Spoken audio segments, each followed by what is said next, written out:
সবাইকে আমন্ত্রণ জানাচ্ছি সংবাদপত্রের পর্যালোচনা ভিত্তিক পত্রিকার চোখে দেশ অনুষ্ঠানে।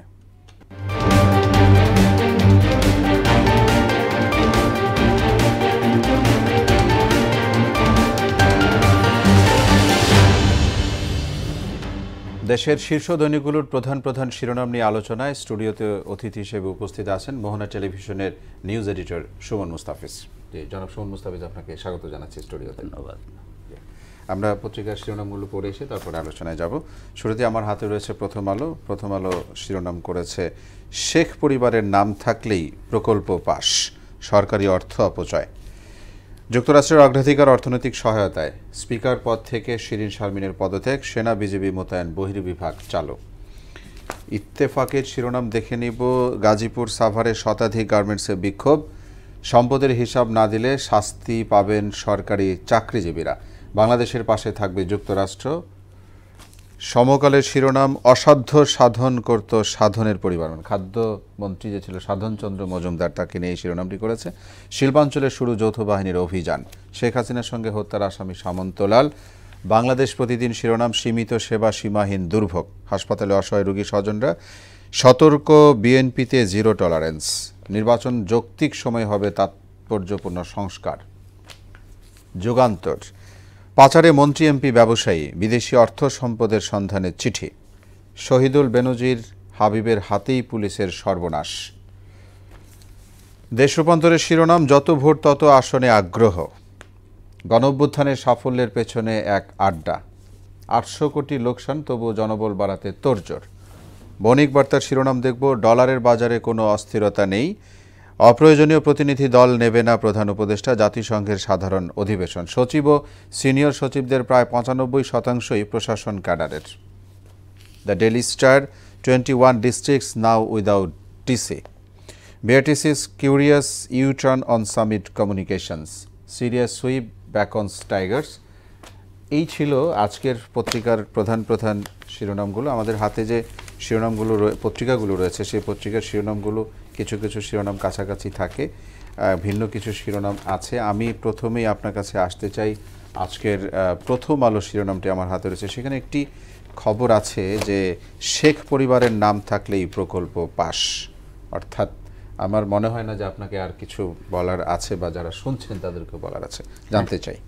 এটি বিগত সরকারের 15.5 বছরের শাসন আমলে এটি ছিল লুটেরাদের, যারা লুটপাটে আগ্রহী, তাদের সবচেয়ে বড় হাতিয়ার। শেখ পরিবারের নাম একটি ঘটনা যে আমরা জানি যে এই সরকারের পতনের পর শেখ হাসিনা পদত্যাগ করে দেশ ছাড়ার পরে বিভিন্ন জায়গায় সারা দেশে বঙ্গবন্ধুর যে মুরালগুলো, ভাস্কর্যগুলো ছিল, সেগুলোর উপরে আঘাত হয়েছে। তার নামটাকে এমন পর্যায়ে নেওয়া হয়েছিল যে যদি সহজ করে বলি যে মানুষের মন থেকে সেটাকে রাস্তায় নামিয়ে দেওয়া হয়েছিল। তো এইটার পেছনের কারণই ছিল একমাত্র লুটপাট। যে কোনো প্রকল্প পাশ করানোর জন্য এই ধরনের প্রকল্প আপনি দেখে থাকবেন যে যে ধরনের প্রকল্পগুলোতে শেখ পরিবারের নাম ব্যবহার করা হয়েছে, সেটি কোনো বিনোদন পার্ক, কোনো দৃষ্টিনন্দন ভবন, কোনো স্থাপনা, কোনো পার্ক, এইরকম জায়গাগুলোতেই, থিয়েটার, বিশ্ববিদ্যালয়, medical college, exactly, digital lab, হ্যাঁ, তো যেখানে উদ্দেশ্যই থাকতো যেন প্রকল্পটা পাস হয়। কারণ বঙ্গবন্ধুর পরিবারের, শেখ পরিবারের নাম যদি থাকে, তাহলে সহজে পাস হওয়া সহজ হবে এবং সেখান থেকে ৯/৬ করার পথ হবে, এবং হয়েছেও। সেটিও এখানে বলা আছে যে, এখানে বলা আছে, আমি একটু আপনাকে বলি, দর্শকদের বলি যে 15 বছরে ৫১,০০০ কোটি টাকার বেশি ব্যয়ে ৮২টি উন্নয়ন প্রকল্প হাতে নেওয়া হয়। এর মধ্যে ৩৮টি প্রকল্পের কাজ শেষ, বাকি ৪৪টি প্রকল্পের কাজ চলছে। হ্যাঁ, সহজ কথা যে ৫১,০০০ কোটি টাকা 15.5 বছরে, যেটি দিয়ে পদ্মা সেতু হতে পারত, অনেক ইনফ্রাস্ট্রাকচার ডেভেলপ হতে পারত, এবং এর মধ্যে ৩৮টি প্রকল্পের কাজ শেষও হয়ে গেছে। কারণ এই প্রকল্পগুলোতে কোনো বিলম্ব বা কাজের গাফিলতি সংশ্লিষ্ট ঠিকাদারের কোনো রকম ছিল না, 7 মাসের সুযোগ ছিল না। হ্যাঁ, সেখানে বল প্রয়োগ করা হয়েছে, রাজনৈতিক ক্ষমতা প্রদর্শন করা হয়েছে, যার কারণে সময় মতো কাজ হয়তো শেষও হয়ে গেছে। সবচেয়ে দুঃখজনক সেটি হচ্ছে যে এই প্রকল্পের অনেকগুলোই কিন্তু এখানেই বলা আছে যে কোনো কাজে আসছে না। 44টি প্রকল্প এখনো চলমান, যে 38টি সম্পন্ন হয়েছে, এর বেশিরভাগগুলোই মানে প্রকল্পগুলো নেওয়াই হয়েছে শুধু অর্থ লোপাটের জন্য, কোনো কাজে আসছে না, দেশের জন্য কোনো সুযোগ সুবিধা হবে এমনটি ব্যাপার ছিল না। এক্স্যাক্টলি, সবচেয়ে দুঃখজনক কথা এটা যে টাকাগুলো জলে ফেলা হয়েছে বেশিরভাগ প্রকল্পের ক্ষেত্রে। তো এর চেয়ে দুঃখজনক আর একটা রাষ্ট্রের জন্য কি হতে পারে?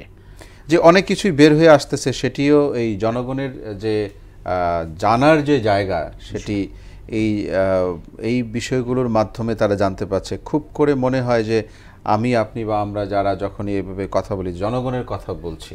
তো এই যে এতগুলো প্রকল্প নেওয়া হয়েছিল, 44টি প্রকল্পের কাজ এখনো চলছে, চলমান। এই 44টি প্রকল্প কাজ চলমান, তো এটি কি হতে পারে? এখন এইটা কাজগুলো কোন পর্যায়ে, কত দূর অগ্রগতি কাজের, মানে এমনও হতে পারে যে এই প্রকল্পগুলো আর বাতিল করার সুযোগ নাই। ধরেন বাতিল করতে গেলে যেটি হতে পারে সেটি হচ্ছে যে পয়সাটি ইতিমধ্যে খরচ করা হয়ে গেছে সেইটাই একেবারে বৃথা হয়ে যাবে।